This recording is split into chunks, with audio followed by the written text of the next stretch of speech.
I've shared with you guys that I've worked at a manufacturing company before finally listening to God and answering the call to ministry. The company I worked for was called Acorn Sales Company, and it was and still is a family-owned company in Richmond that manufactures rubber stamps, notary seals, and some desk plate signs. We were a small, close-knit family group, and we enjoyed each other's company. The years passed by way too fast, and the sign division of that company was spun off, and I went with the new company called Acorn Sign Manufacturing. We concentrated on making signs. In the beginning, it was just 5 of us, and over the next 15 years, that company evolved into just being called Acorn, and became one of the largest architectural sign companies in the region, with 60 employees in 2 different locations. Now, a good chunk of my time at Acorn was spent in the manufacturing process. I enjoyed making signs. From the design and conceptualization, to running the machines, to assembling the pieces parts together, and installing the final product. And we had some really cool tools. We had printers that could print on 4x8 sheets of material, like plywood, in full photographic quality detail. We had router machines that could automatically switch out their router bits. And we had all sorts of the latest power tools, from state-of-the-art vacuum hammer drills, to portable bandsaws, to aluminum MIG welders. It reminds me kind of one of my favorite shows from the 90s, Home Improvement, where Tim Allen would go, tools, oh yeah, I got tools, love making signs. But I think one of the things I enjoyed the most was making things better. The process improvements. Learning to do more with less. As a company, we were a firm believer in looking for ways to remove the waste from what we were doing. Now, waste in this sense, we're taking away things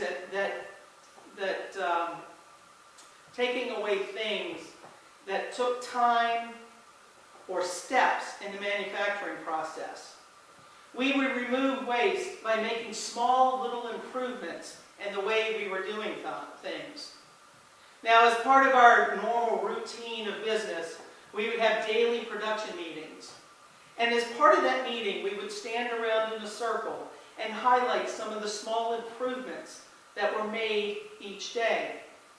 Now, most days it was something simple, like labeling a tool drawer to make the tools easier to find, so you didn't waste the time of looking for the right tool. But sometimes the changes were bigger. Things like realizing that if we just flipped a piece of material over and cut it using a different bit, it would remove a little fuzzy edge that was normally left after the cutting process. That fuzzy edge that we had to take an X-Acto knife and remove by hand. Just by flipping the material over, it saved us hours and hours of man-hours. All of these little changes kept us moving forward and helped us to respond to the ever-changing demands from the client. But you know, it's not just in the business world that we can see a desire and a benefit to make small changes to make our lives better. There's a particular concept that our Jewish brothers and sisters use to describe how they are called to respond to a world that is ever-changing and in need of repair. It's a process that calls all humanity into action. It's called Tikkun Olam. And in the simplest forms, it means to repair the world. Tikkun Olam not only calls each one of us to participate in repairing what is broken, but to make it better than it was before it was damaged. And when it comes to the art of repairing a world, there are no shortcuts, no easy answers. It's difficult and time-consuming work of helping to repair a broken world through reconciliation and restoration. To repair systems and structures in our lives, we usually need to break them down to the basic levels, to see what the problem is, to address the root cause of failure, and then begin rebuilding. It's not hard to look around the world, in our own communities, and even in our own lives, and see the thousands of different cracks.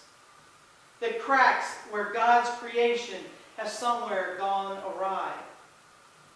Tikkun Olam is not about grand gestures, but it's about small acts of kindness, small steps made in faith, small displays of love and solidarity.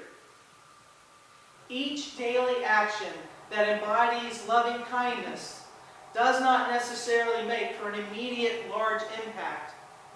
But as we keep loving and walking in grace, our collective actions together can add up. They can make a new world, a whole new creation, if we only have the eyes to see it. And this is what Paul was urging the gathered community in Corinth today in today's text. He was urging them to expand their perspective and to see the old things that had gone away and that everything had become new. He was leading them to a type of seeing that moves beyond what our eyes can plainly see and looks to those things of God. Humanity seems to tend to focus on what is broken, what is limiting, and what is imperfect, both in ourselves and in the world. Take, for example, those who have been in prison. When people are incarcerated, they often yearn for ways to help and reconcile and repay their debt to society. There were these 5 men that their opportunity to repay came sooner than they expected. You see, these guys were out working on the side of the road, repairing the concrete medians, when they were approached by a gentleman named Shadow Lantry. Shadow was a young father who threw his car keys in the front seat as he was strapping his 1-year-old daughter into the car seat in the back. As he got her settled in and shut the door, he didn't realize that the doors had been locked.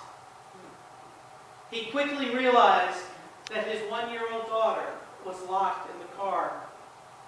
He began to panic. Luckily for Shadow, these men working nearby had experience getting into locked vehicles without a key. As the deputies oversaw, they used a clothes hanger to jimmy the lock on Shadow's Chevy Tahoe. The child was freed in less than 5 minutes. For the prisoners, this was one small step in reconciliation for their crimes. And for Shadow, it was beginning to see them beyond them being criminals and seeing something new in them, seeing them as children of God, seeing them better the world. What if, on our way to building a new and better world, all of the limits that we put on people and things were suddenly dismantled? What if we started to see the world through Christ's eyes, whose human difference as an opportunity, whose eyes saw human difference as an opportunity to expand the reign of God on earth?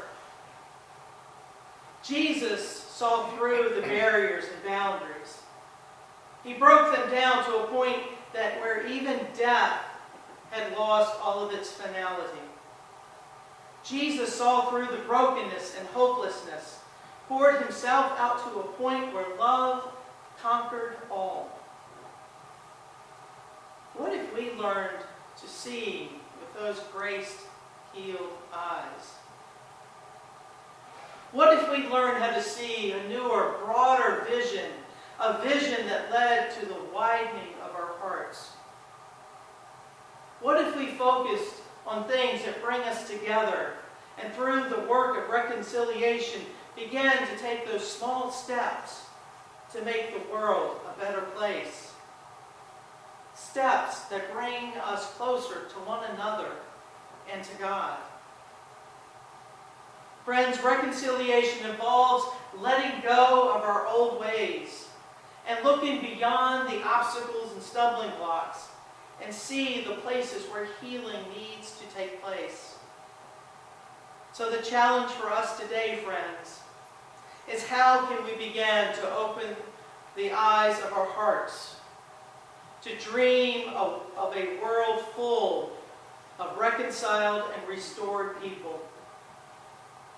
Part of the answer, I think, lies in following Paul's instructions and becoming ambassadors for Christ in the world. Taking comfort in the good news that Christ keeps calling us, beckoning us, pulling us, and drawing us together so that all creation may be reconciled to God. The good news is when we see the brokenness of human injustice and indignity with the eyes of Christ, Christ compels us to start the work of repair, the work of reconciliation.